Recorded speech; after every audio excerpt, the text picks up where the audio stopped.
Bonjour à toutes et à tous, ou plutôt devrais-je dire bonne nuit, il est 4h30 du matin, je vous fais cette review, j'avais mis mon réveil exprès à 3h du matin pour pouvoir voir l'épisode The Rogue Prince, le prince vaurien en français, ils ont traduit comme ça.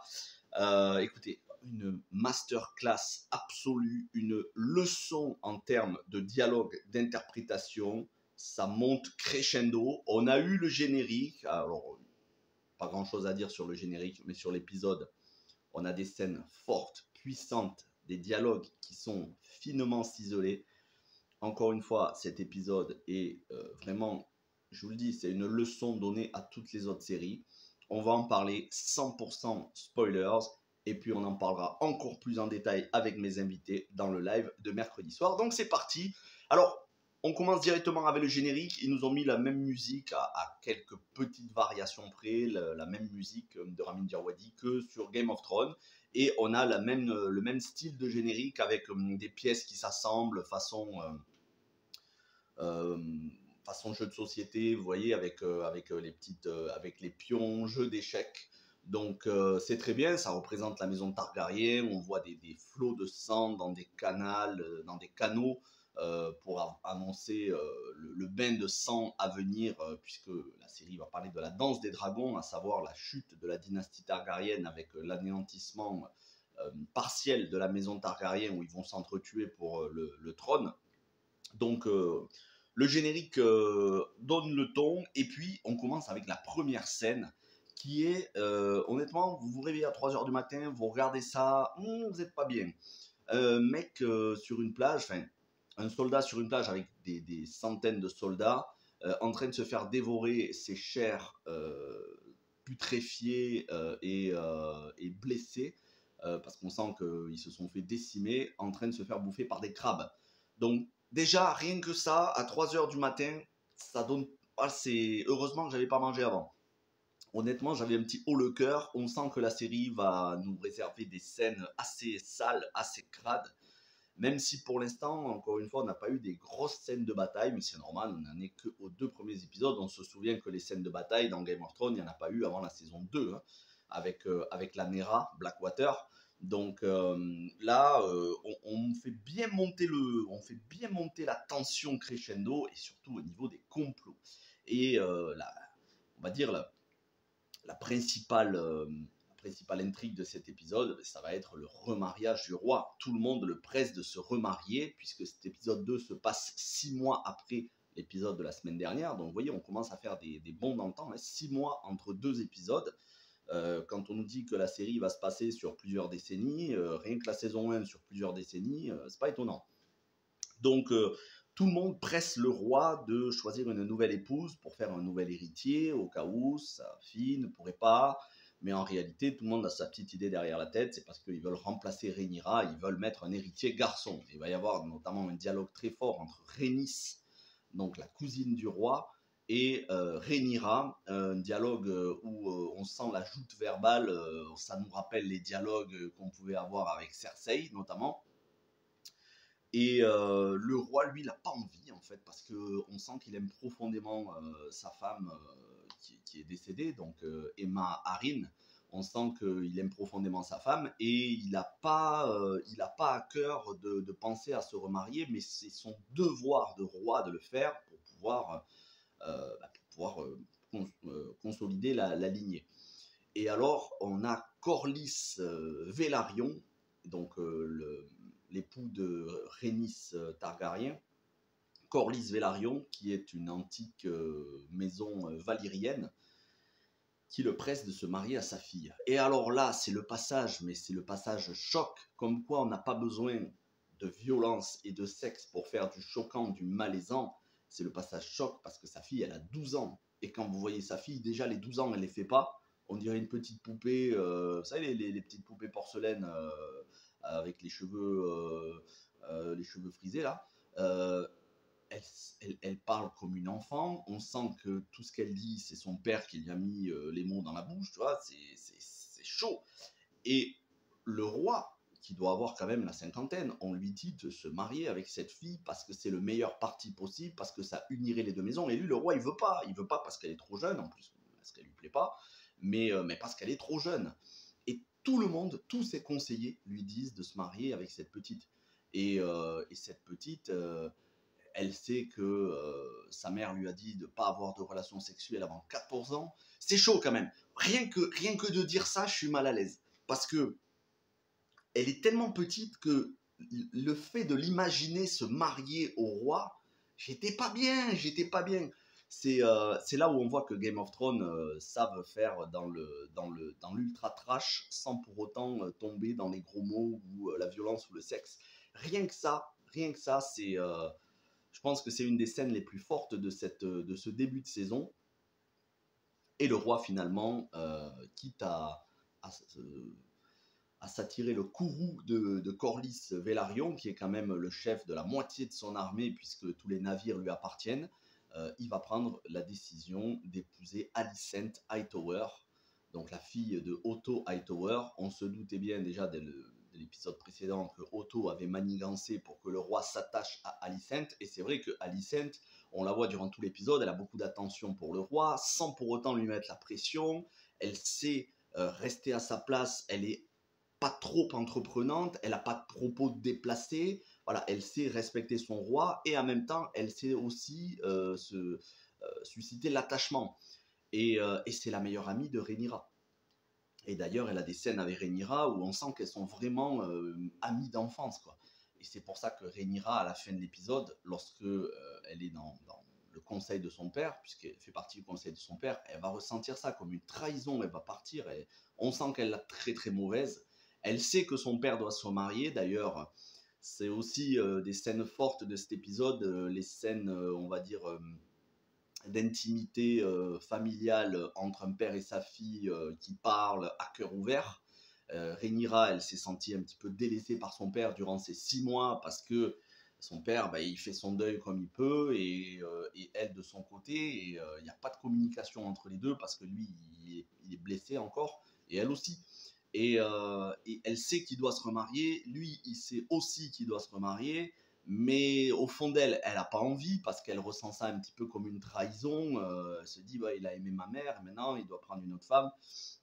Mais en même temps, elle l'accepte parce qu'on sent qu'elle est dévouée, Rhaenyra. Rhaenyra est exceptionnelle, je vais y revenir là-dessus. Millie Alcock ne cesse de m'impressionner. Pour l'instant, elle m'impressionne autant qu'Emilia Clarke dans Game of Thrones.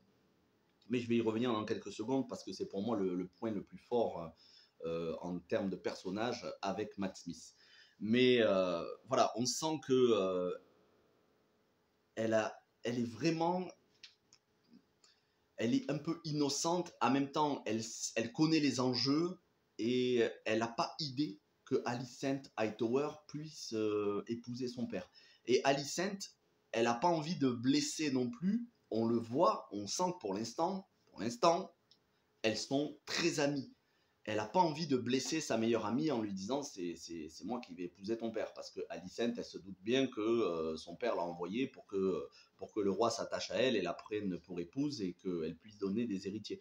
Donc, voilà, il y a des non-dits entre les deux, mais on sent en même temps que l'une n'a pas envie de blesser l'autre, mais pour autant, elle doit se taire parce que le roi lui dit, voilà, ces conversations que l'on a, cette relation que l'on a amicale, affective, doit rester pour l'instant secrète.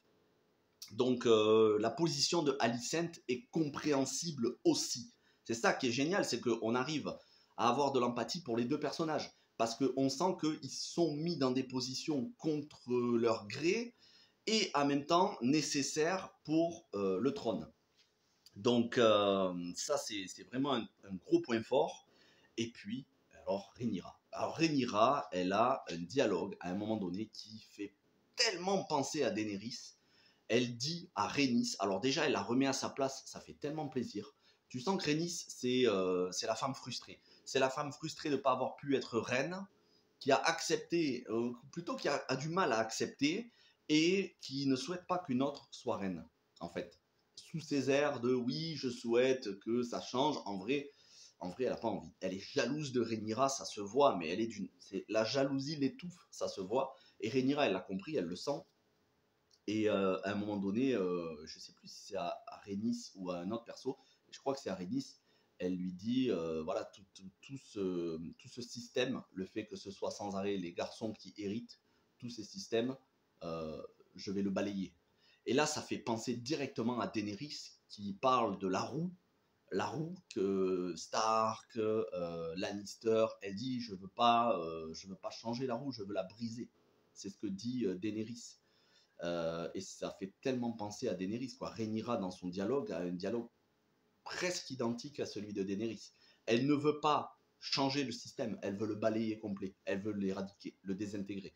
Et ça, j'ai trouvé qu'en tant qu'ancêtre de Daenerys, puisque ça se passe 172 ans avant, en tant qu'ancêtre de Daenerys, tu sens que Daenerys, elle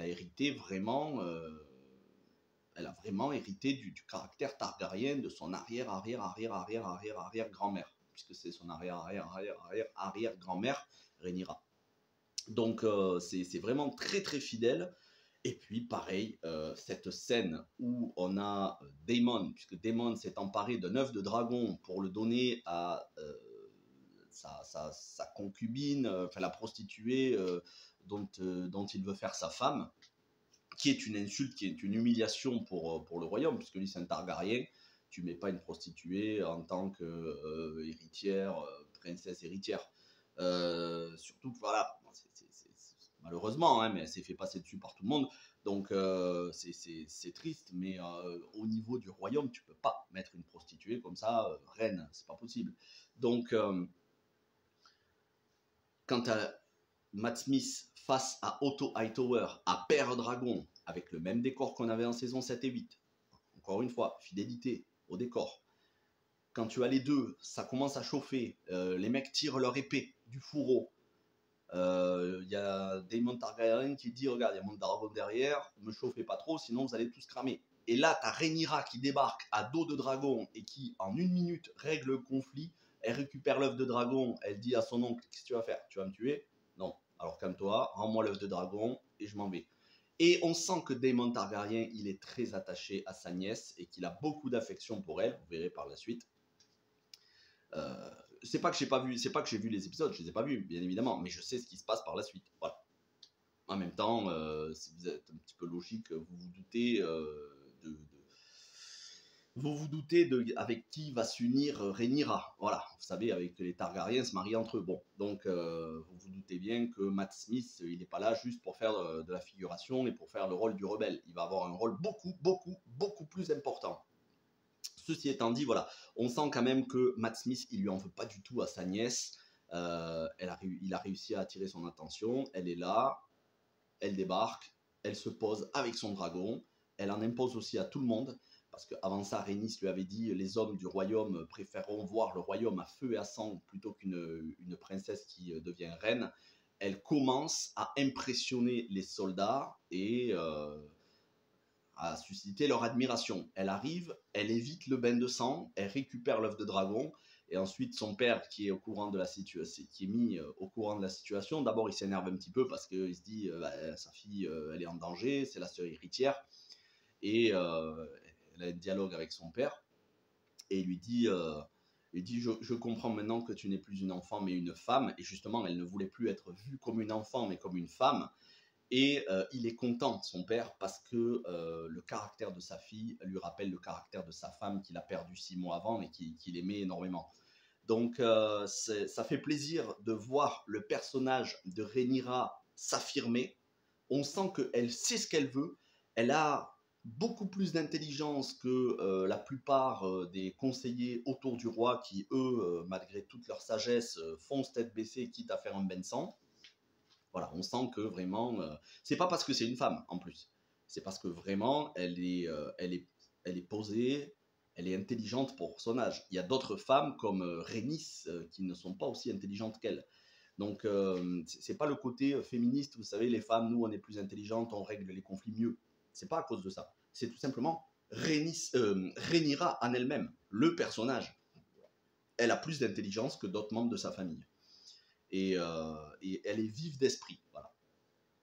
Donc ça fait énormément plaisir. Il y a des dialogues aussi, des dialogues qui sont masterclass. J'en ai retenu un, c'est lorsqu'on a un conseiller qui parle au roi qui lui parle de Corlys Velaryon, puisque le roi lui dit j'aimerais avoir ton avis, un avis franc, et lui dit, parce que Corlys Velaryon, c'est celui qui voulait que le roi épouse sa fille de 12 ans, là, et le conseiller lui dit les hommes de son rang, en parlant de Corlys Velaryon, les hommes de son rang n'aiment pas baisser la tête.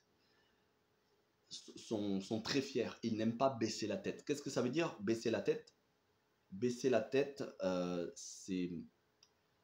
Non, c'est la vraie phrase, je me suis trompé, c'est les hommes de son rang n'aiment pas lever la tête. C'est-à-dire qu'il est de l'autre côté de la Néra, donc sur les remparts, et il regarde sans arrêt le roi. Qu'est-ce que le roi va faire? Il le regarde discuter avec sa fille de 12 ans. Qu'est-ce que le roi va décider?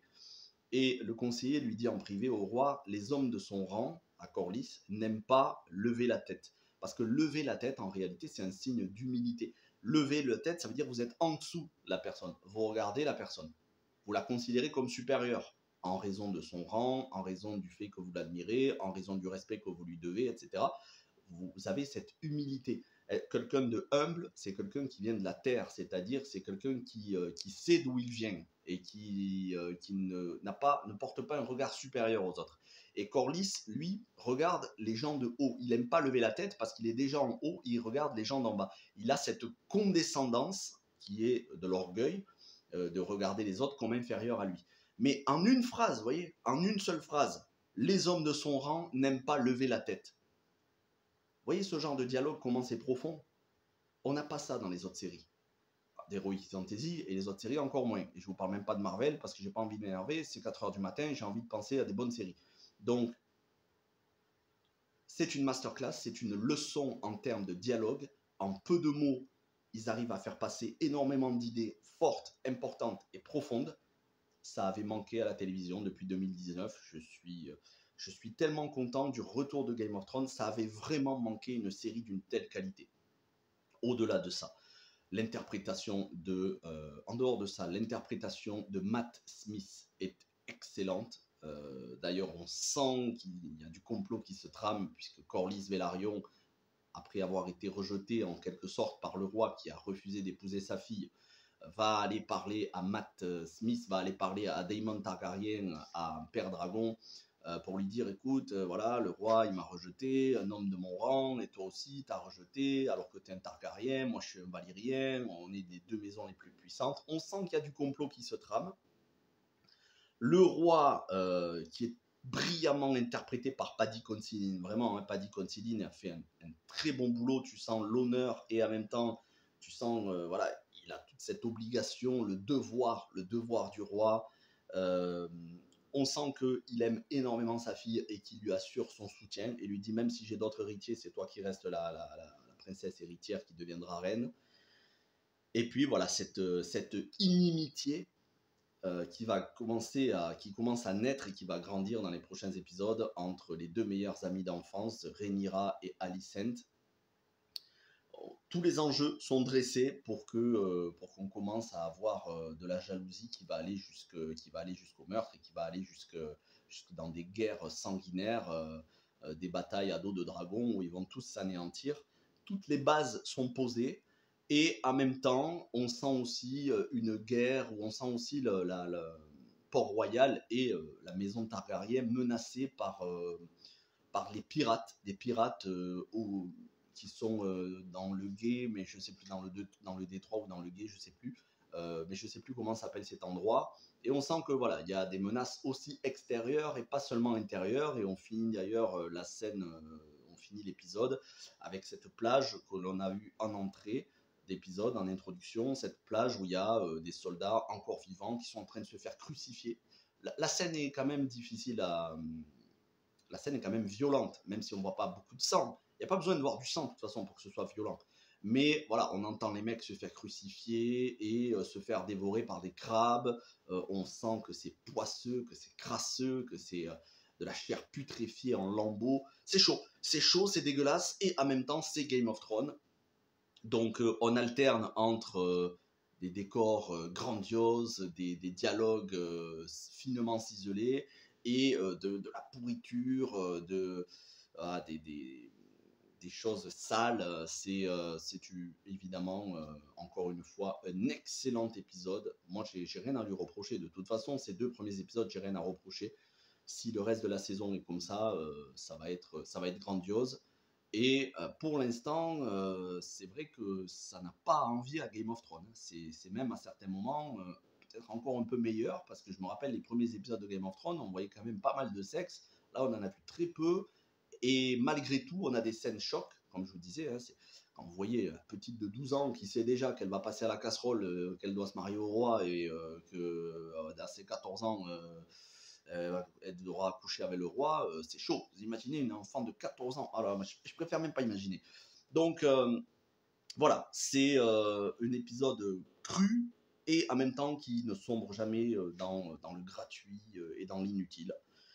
Petite, mais alors, c'est vraiment pour pinailler. Mais je vous dis, c'est pour pinailler parce que, pas très grave, petite déception sur le générique. J'aurais aimé une musique différente.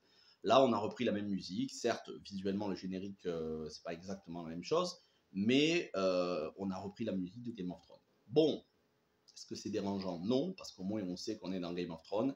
Est-ce qu'on aurait pu avoir un autre thème musical fort et épique comme on avait dans Game of Thrones? Je pense que ça aurait été bien. Bon, ceci dit, c'est comme ça. C'est pas très très grave non plus. Voilà pour ce que j'avais à dire. Je réfléchis. C'est vraiment une critique à chaud. Hein. De toute façon, ce sont des critiques à chaud. C'est pour ça que je les sors à 5h du matin. Je réfléchis s'il y a d'autres choses importantes que j'aurais oubliées, mais je ne pense pas. Au pire, de toute façon, je vous le dirai mercredi soir. Je vous donne rendez-vous donc mercredi après-demain à 21h sur la chaîne. Live 100% spoilers sur l'épisode 2. Vous pouvez déjà retrouver le live que j'ai fait avec mes invités qui seront présents, et il y en aura même d'autres en plus. Donc vous pouvez retrouver le live sur l'épisode 1 où on a vraiment décortiqué avec des photos de l'épisode 1, ainsi que mon live sur Game of Thrones l'intégrale, live nostalgique que l'on avait fait il y a 2 semaines, histoire de bien rentrer dans le bain. Voilà, merci à toutes et à tous d'avoir regardé cette vidéo. Passez une bonne semaine, portez-vous bien et ciao tout le monde.